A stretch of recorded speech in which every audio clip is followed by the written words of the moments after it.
गुरु प्यारी साध संगत जी,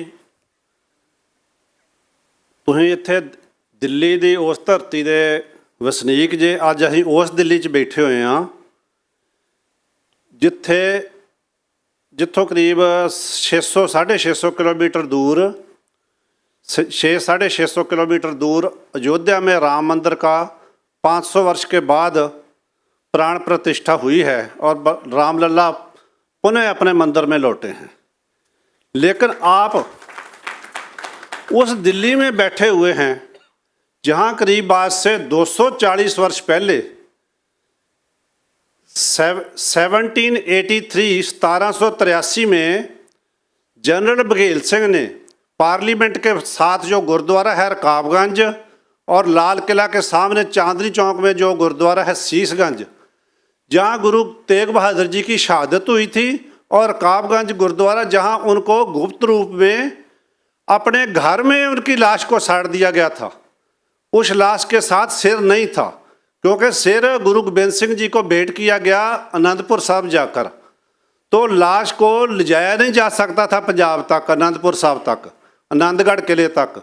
तो उस लाश को गुरु साहब की को पार्लियामेंट के जो बिल्कुल साथ में गुरुद्वारा रकाबगंज है, वहाँ लखी बंजारे का घर था, उसने अपने घर को आग लगा दी और उसमें उसका दाह संस्कार कर दिया कि मैं इनको मुस्लिम रौ रीतियों से, मुस्लिम तौर तरीक़ों से दफनाने नहीं दूंगा, क्योंकि रंगजेब के फरमान थे कि मैं गुरु जी के शरीर को मारूंगा तो मारूंगा ही, लेकिन इनको दफनाऊंगा बाद में। लेकिन सिखों ने ये काम किया। लेकिन उसके बाद 1783 ईस्वी में जनरल बघेल सिंह जब आए दिल्ली में, तो उन्होंने देखा कि जहाँ तो मस्जिदें बनी हुई थी, दोनों जगह मस्जिदें थी, तो उन्होंने फिर फैसला किया कि ये तो भैया हमारे गुरुद्वारा था, गुरुद्वारे को ढाकर मस्जिद बनाई गई है। तो उन्होंने इस मस्जिद को ढाकर दोबारा गुरुद्वारा बना दिया। तो जब ये गुरुद्वारा बनाया गया, तो अभी वो दिल्ली से करीब 20-25 किलोमीटर दूर बाहर गए थे, जहाँ आजकल सब्जी मंडी है, सब्जी मंडी से 10-12 किलोमीटर बाहर समालखा है। वहाँ पहुँचे तो उनको कुछ सरदारों ने खबर दी कि जहाँ कल गुरुद्वारा बनाकर आए थे, वहाँ तो आज उन्होंने मुसलमानों ने गुरुद्वारा गिरा दिया है।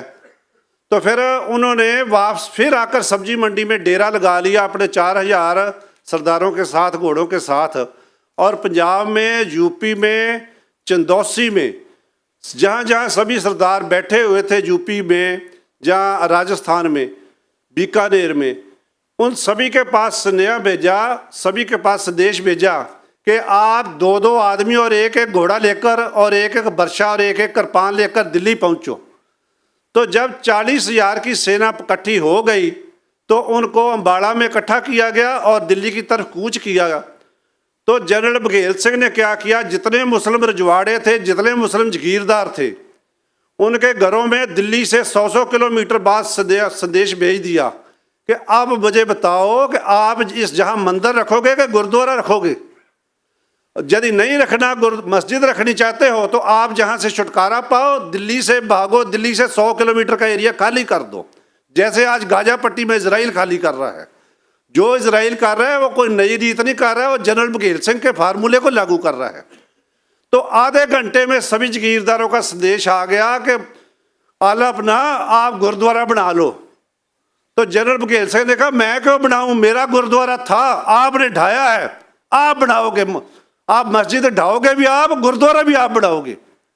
तो तब जो मुस्लिम क्लर्जी थी, जो मुसलमान के इमाम थे, मौलवी थे, दिल्ली के 300 आदमी इकट्ठा होकर जनरल बघेल सिंह के पास गए कि हमें इतनी जलालत तो मत दो, आप खुद बना लो। तो जनरल ने कहा नहीं, मैंने 100 साल हमने सिख कौम ने आपको माफ़ किया, आपने 100 साल यहाँ मस्जिद रखी, हमने मस्जिद की जगह गुरुद्वारा बनाया, तो आपने ढाया है गुरुद्वारा, आप खुद ही बनाओगे।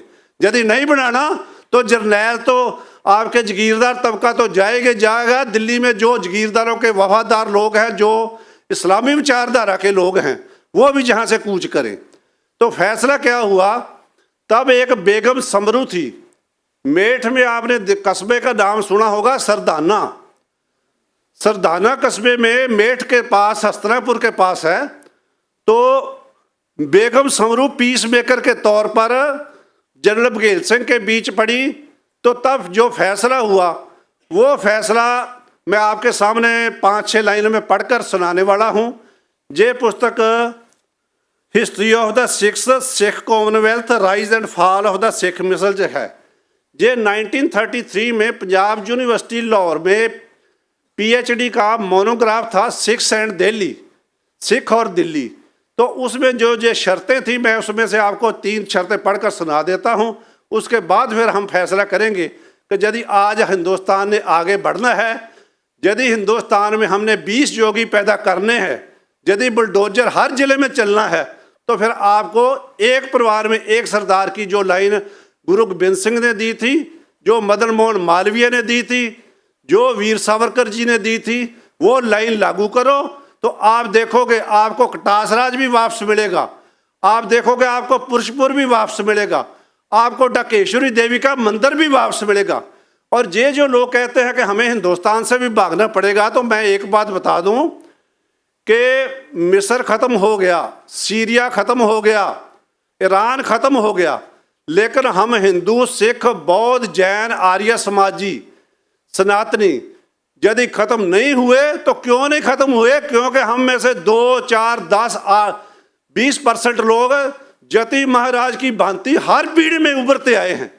हर पीढ़ी में गुरु गोबिंद सिंह होते आए हैं, हर पीढ़ी में स्वामी दयानंद होते आए हैं, हर पीढ़ी में हरि सिंह नड़ुआ होते आए हैं, हर पीढ़ी में जनरल KPS गिल जैसे लोग, हर पीढ़ी में बघेल सिंह जैसे लोग होते आए हैं, हर पीढ़ी में जगजीत सिंह अरोड़ा जैसे लोग होते आए हैं, जिन्होंने 92,000 फौजियों से हथवार सरेंडर करवाए थे। पाकिस्तान की फ़ौज अपने आप को आला फ़ौज कहती थी। उस आला फ़ौज के 92,000 जो फौजी थे उसको ढाका में सरेंडर कराया था जनरल शबेग सिंह ने और जनरल जगजीत सिंह अरोड़ा ने, और JFR जैकब जो पंजाब के गवर्नर थे और इंडियन आर्मी के यहूदी जनरल थे। तो ये मैं शर्तें आपको पढ़कर सुना देता हूँ, तो आप फैसला खुद ही कर लेना। ये शर्त पहली है कि दल खालसा दिल्ली में से बाहर हो जाएगा, दिल्ली में बघेल सिंह के 4000 फौजी ठहरेंगे, ये सब्जी मंडी में हेडक्वार्टर रखेंगे, दिल्ली की चूंगी के 1 रुपये में से 6 आने 37.5% चूंगी की जो खर्च होगा वो सिखों को दिल्ली में पीस मेकिंग के लिए दिया जाएगा। और बघेल सिंह को 7 गुरुद्वारे 1 साल में बनाने होंगे, लेकिन ये गुरुद्वारे 7 के 7 9 महीने में बन गए। दूसरी बात, ये मैं 2 प्लेसेस थी, these were 2 places connected with Guru Tegh Bahadur, one was at Kotwali where Guru was beheaded, the other was at Rakabganj where his headless body was cremated by Lakhi Banjara. At both these places mosques had been built. In order to build the Gurdwara, mosques had to be demolished. And डायरेस्ट जो मुगलिया सल्तनत का डायरीकार था वो क्या लिख रहा है? जिहाद in the path of Allah taught the six जिहाद in the path of Guru. On the departure of the six the Muslims erected a mosque again, or those who entered they created a havoc. Leaders finding themselves in ruin waited on Bghel Singh and gave him in writing that they had no objection to the demolition of the masjid and construction of the Gurdwara there. तो ये लिखा है कि मुसलमानों ने अल्लाह की राह में जैसे जहाद करते हैं, जैसे सिखों को सिखा दिया कि गुरु की राह में जहाद कैसे करना है। तो भाई आप लोग भी राम की राह में जहाद करना सीख जाओ, अफ़गानिस्तान आपका हो जाएगा, आपको बांग्लादेश से डरने की ज़रूरत नहीं है। लेकिन जहाद का तरीका बदल चुका है, आज घोड़ों का ज़माना नहीं है, आज कृपान का ज़माना नहीं है, आज बरशे का ज़माना नहीं है। तो जहाद करने का तरीका एक तो इजरायली आर्मी से सीखो, और दूसरा जो जति महाराज जी एक डेली अपने स्पीच देते हैं वो क्या है कि हम हिंदुस्तान में करीब 125 करोड़ लोग हिंदू हैं, 25 करोड़ लोग मुसलमान हैं, 25 करोड़ लोग पाकिस्तान में मुसलमान हैं जो हमारे ही भाई थे, 5 करोड़ लोग अफ़गानिस्तान वाले ऐड कर लो, और 20 करोड़ लोग इसमें बांग्लादेश वाले ऐड कर लो। बांग्लादेश में 1946 में जो लास्ट रिकॉर्ड्स आए 1941 की पॉपुलेशन के, उसके मुताबिक 46% हिंदू थे, जो आज घटकर 9% रह चुके हैं। तो इसका रास्ता है घर वापसी। आप एक मुसलमान कन्या को हिंदू बनाओ, आप हिंदू भाई से उसकी शादी कर दो, आपको लव जहाद से डरने की जरूरत नहीं, आप विजय विवाह शुरू करो। जे जहाद का राम के नाम पर जहाद होगा, जे आपकी समस्या हल कर देगा। इसके लिए आपको शहीदी पाने की जरूरत नहीं, आपको आर्मी में जाने की जरूरत नहीं। आर्मी वाले आर्मी का काम करेंगे, सीआरपी वाले सीआरपी का करेंगे, बुलडोजर वाले बुलडोजर का करेंगे, जोगी जी अपना काम करेंगे, स्वामी जी अपना करेंगे, न्याय मंच वाले अपना काम करेंगे, तो फैल भाई अपना। जहाँ किसी को प्रॉब्लम होगी कोर्ट कचहरी में, उनके पीछे कोई नहीं आ रहा, जैसे स्वामी जी ने कहा दारा सिंह जी के पीछे नहीं आया, तो मैं आपको बताता हूँ पंजाब में जस्टिस जीत सिंह बैंस हुआ करते थे, तो सारे हिंदुस्तान के लोग उनको गलत कहते थे कि ये उग्रवादियों की मदद करते हैं। तो मैं आपसे अपील करूंगा कि आप जस्टिस अजीत सिंह की बैंस के पैंतड़े पर चलकर हर स्टेट में, हर जिला में, हर तहसील में हिंदू ह्यूमन राइट्स ऑर्गेनाइजेशन स्थापित करो, तो आपकी समस्या अपने आप हल हो जाएगी। ये जो न्याय मंच है, इसकी शाखा आप हर डिस्ट्रिक्ट लेवल पर, हर तहसील लेवल पर, और जो बड़े डिस्ट्रिक्ट हैं वहाँ तालुका लेवल पर भी स्थापित करो। दूसरी बात है, ये जो हमारे स्वामी करते हैं अल्लाह मौला मंदिरों में, इसको निकाल कर हमें जो अपनी कल्चरल वैल्यूज़ हैं उन पर जोर देना चाहिए। हमें राम पर जोर देना चाहिए, कृष्ण पर जोर देना चाहिए, महादेव जी पर जोर देना चाहिए, महात्मा बुद्ध पर जोर देना चाहिए, सिख गुरुओं पर जोर देना चाहिए, स्वामी दयानंद पर जोर देना चाहिए। और एक बात जान लो, अपने ज़माने में जितनी गालियाँ स्वामी दयानंद को पड़ी, जितनी गालियाँ गुरु गोबिंद सिंह को पड़ी, उसका 10% भी हम लोग को अभी नहीं पड़ रही। तो इसका मतलब है हमें अपने जो रिजॉल्व है उसको और मजबूत करें। आप गुरुजी से एक शिक्षा तो ले ही सकते हो कि उनके पिता गुरु तेग बहादुर जी ने भी कुर्बानी दी, माता जी ने भी कुर्बानी दी, चारों बच्चों ने भी कुर्बानी दी, उसके बाद भी उन्होंने लड़ना नहीं छोड़ा। जब पंजाब छोड़कर दक्षिण में गए नंदेड़ में, जहां आजकल हजूर साहब गुरुद्वारा है, तो वहां से बंदा सिंह बहादुर को भेजा, जो रजौड़ी का एक साधु था। उस साधु के हाथ में अब उन्होंने एक तीर दिया और अपने 5 सरदार दिए, और उस तीर वाले साधु ने, बाबा बंदा सिंह बहादुर ने क्या किया, उसने 1000 वर्ष में पहली बार मुसलमानों को मुसलमानों की भाषा में जवाब दिया। उसमें जो सरहंद था उस जमाने में, एक पंजाब के जैसे कह लो आप आजकल लखनऊ, गुवाहाटी, चंडीगढ़, भोपाल, जयपुर राजधानियाँ हैं, तो सरहंद जो राजधानी था एक छोटे से प्रोविंस की मुगलिया सल्तनत के, उसके नवाब वजीर खान को उसके घर से घसीट कर लाया गया, जिंदा घोड़ों के पीछे 10 किलोमीटर के घेरे में सभी गांवों में घुमाया गया, और उसको घुमाने के बाद उसकी लाश को सरहंद के जो ड्योढ़ी आती, ड्योढ़ी का मतलब लाल किला का जो गेट है, जैसे जहाँ राष्ट्रपति भवन का गेट है आजकल, उसकी ड्योढ़ी के बाहर उसकी लाश लटका दी गई। तो ये काम उसने किया तो हिंदुस्तान में पहला खालसा राज बना, जो बाद में महाराजा रंजीत सिंह के खालसा राज लाहौर के रूप में 1800 में स्थापित हुआ। तो भाई आपको हमारी इतनी रिच हिस्ट्री है, आपको हैरानी होगी कि हमारे लोग क्या करते हैं। व्हाइट हाउस वालों ने कहा कि हम जनरल हरि सिंह नलवा की प्रतिमा लगाना चाहते हैं, घोड़े पर बैठे की, व्हाइट हाउस में। तो उन्होंने 2, 4, 10 सरदारों से बात की, तो श्रोमणी गुरुद्वारा कमेटी या दूसरे जो लोग थे उन्होंने इसकी परमिशन नहीं दी। आजकल भी प्रोसेस के लिए दोबारा वो लेटर व्हाइट हाउस से आया पड़ा है। तो मैं इसलिए कह रहा हूँ कि हमें अपनी हिस्ट्री पढ़िए। जे जो मैंने कहा है, जे स्वामी जी इसको छपवा भी रहे हैं जनरल बघेल सिंह की लाइफ को 20 पेजेस में। तो आप जे अपने महापुरुषों को अपने स्मृति में संजोए रखिए, आप इन महापुरुषों की फ़ोटो घरों में लगाइए, अपने बच्चों को हिस्ट्री दिखलाइए और हिस्ट्री को आगे रखाइए। नहीं तो आप एक बात देखो, जो पुराने ज़माने की बातें छोड़ दो कि अफ़गानिस्तान वाले क्या करते थे, महमूद बिन गजनवी क्या करता, मोहम्मद बिन कासिम क्या करता था। आप 7 अक्टूबर का देख लो, आज वीडियो का युग है, 7 अक्टूबर की वीडियो देख लो। लड़कियों को सबसे पहले उठाया ही लड़कियों को, उसके बाद उनसे रेप किया, उसके बाद उनको उठाकर ले गए और सड़कों पर घुमाते रहे नंगी करके, और नंगी करके उनकी वीडियो डालते रहे। इस पिशाचक विचारधारा के जो सबसे वर्स्ट विक्टिम है वो हम हिंदू, सिख, यहूदी या क्रिश्चियन नहीं है, वो मुसलमान खुद हैं।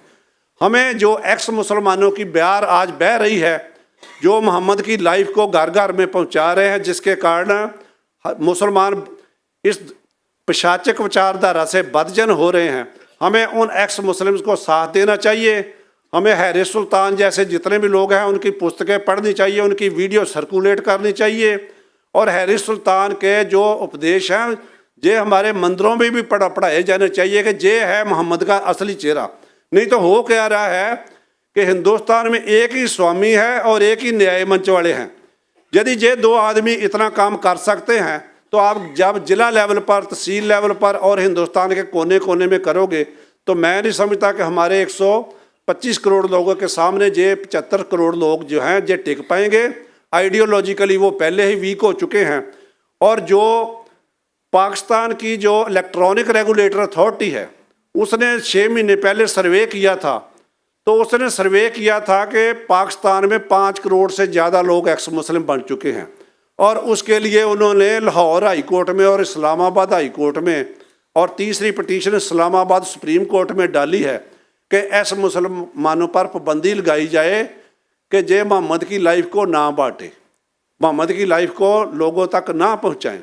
नहीं तो होता तो हर जगह ये है कि हर आदमी कहता है कि ईसा मसीह का जीवन प्रचारो, गुरु गोबिंद सिंह का जीवन प्रचारो, स्वामी दयानंद का जीवन प्रचारो, स्वामी विवेकानंद का जीवन प्रचारो। लेकिन पाकिस्तान इलेक्ट्रॉनिक रेगुलेटरी अथॉरिटी इसके उल्ट पिटीशन डाल रही है और इस पिटीशन की पैरवी कर रही है कि एक्स मुसलमान जो हदीसें, जो कुरान, जो मोहम्मद की लाइफ सिरा जिसको कहते हैं, लाइफ ऑफ मोहम्मद और मोहम्मद की सुन्नत, इन सभी बातों पर डिस्कशन बंद कराई है। लेकिन डिस्कशन इतनी दूर तक चली गई है कि आपको मक्का मदीना की धरती में भी आज एक बादशाह जो आया है नया, जो अगले 40 वर्ष तक रहेगा, वो एक एक्स मुस्लिम बादशाह है, मोहम्मद बिन सलमान।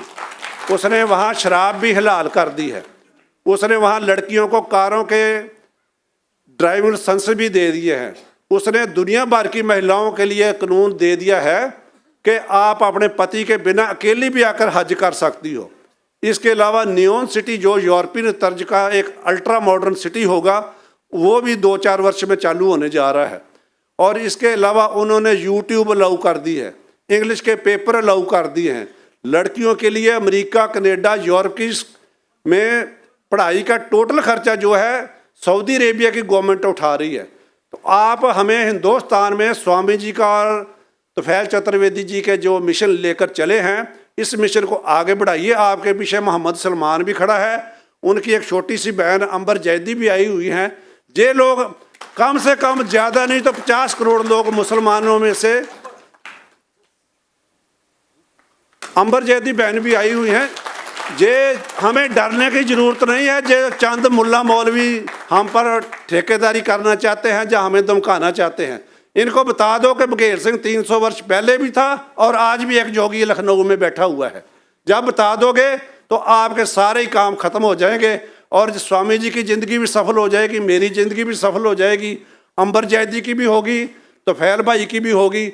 और जो लोग हमसे पहले इस आइडियोलॉजिकल वर्क को करके गए थे, सीताराम गोयल जी, अरुण शौरी जी, राम स्वरूप जी, उन सभी लोगों की, जब पुराने आर्य समाज के सन्यासी जिन्होंने इस काम के लिए अपनी ज़िंदगियां लगा दी, तो आपने एक बात और देखो, जहां से करीब 10 किलोमीटर दूर मंदिर मार्ग पर एक आर्य समाज का मंदिर है, ये भी आर्य समाज का ही भवन है। तो ये आर्य समाज का भवन जिन परिवारों ने बनाया था वो सियालकोट से आए थे, ब्रिजमोड़ मंजाल का परिवार और महाशयां दी हट्टी का MDH। आज भी महाशयां दी हट्टी की जो पुरानी है, मेरे किसी दोस्त ने भेजी थी फोटो, तो उसमें पंजाबी में, गुरमुखी और हिंदी में ऐसे ही लिखा हुआ है महाशयां दी हट्टी। आज भी वो हट्टी ऐसे ही है, क्योंकि जिस आदमी किसी ने ली उसने दोबारा चलाई नहीं। शायद वो किसी ज़माने में हिंदू रहा होगा, या उसको अपने हिंदू होने का अभिमान होगा, या हिंदू होने की स्मृति होगी। तो आपको ये जो मंदिर मार्ग पर अनारकली आर्य समाज है वो दिखेगा। तो आप मेरी ये लास्ट बात है कि आप एक प्रेरणा लेकर उठो कि जे अनारकली जो मंदिर है मंदिर मार्ग पर एक दिन आए जब जे आर्य समाज का मंदिर पुनः अनारकली में ही दिखे और हम सभी बिना वीजा के अपनी बाइक्स पर, अपनी बसों पर, अपने पैदल, अपने घोड़ों पर, जीप पर, रेलगाड़ी पर, जहाज से जब मर्जी दिल्ली से, अमृतसर से, अम्बाड़ा से, लाहौर जाएं और अनारकली मंदिर के दर्शन करें। और जो दूसरे सनातनी भाई हैं वो कटासराज मंदिर के दर्शन करें, जो सिख हैं वो ननकाना साहब के दर्शन करें। और ये एक वीज़ा लेस रजाइम जिसको कुछ लोग अखंड भारत कहते हैं तो कुछ कम्युनिस्टों के प्रभाव में यूनाइटेड स्टेट्स ऑफ इंडिया कहते हैं। ये पुराना 13 अगस्त 1947 वाला इंडिया पुराने अपने परम वैभव को प्राप्त हो। इसी के साथ में अपनी वाणी को विराम देता हूँ। वाहिगुरू जी का खालसा, वाहिगुरू जी की फतेह।